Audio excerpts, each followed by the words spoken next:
The new IEBC commission has met the opposition leaders as part of the stakeholders' engagement schedule as it seeks to win back the public confidence ahead of the August polls.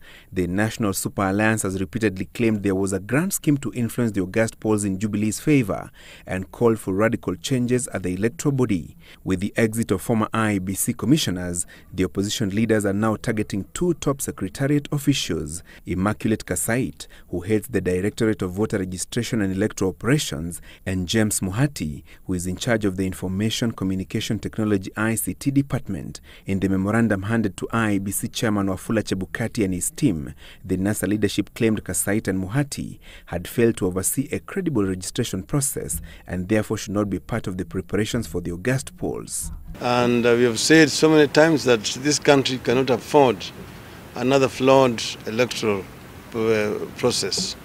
So we have brought our concerns to the attention of the Electoral Commission and asked them to address them.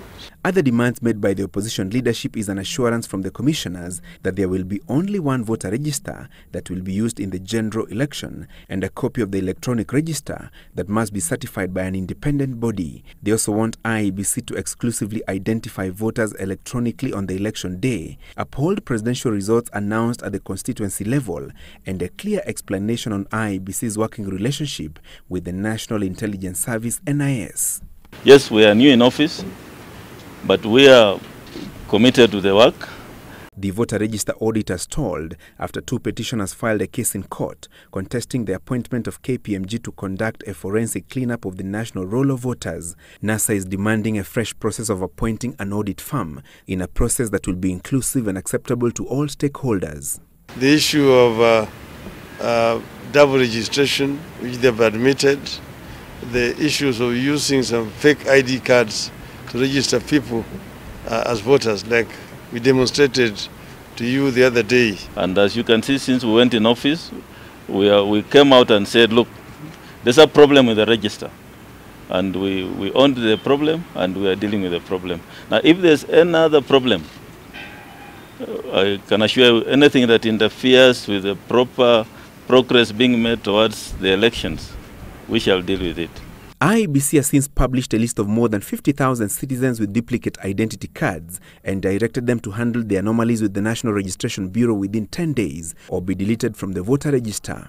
We are looking at all systems in place which are currently there to ensure that there are no loopholes in whether it's the issue of ICT or any other issue, whether it's procurement or other areas, human resource. With 5 days to the close of the mass national voter registration, opposition strongholds such as Nyanza, Western and Coast regions have recorded below average turnout, Odinga blaming it on what he claimed was skewed issuance of identity cards and use of state officers to mobilize voter registration in perceived Jubilee political turfs. So upande ingine nyenye unasema kama Alishabali, eneo zingine za Raila watu hawajajitokeza zaidi, lakini watu wangu wanajitokeza namna gani na hawana vitambulisho? Na vitambulisho imekaliwa hapa na mtu mmoja anaitwa nani? Kimodho. Kimodho. Bwana Kimodho ndiye amekalia hizi vitambulisho. The IEBC commissioners have met President Uhuru Kenyatta, the religious leaders, foreign envoys, and the political parties liaison committee to build capacity before the August polls. Congratulations. Francis Gashuri's Citizen Business Center.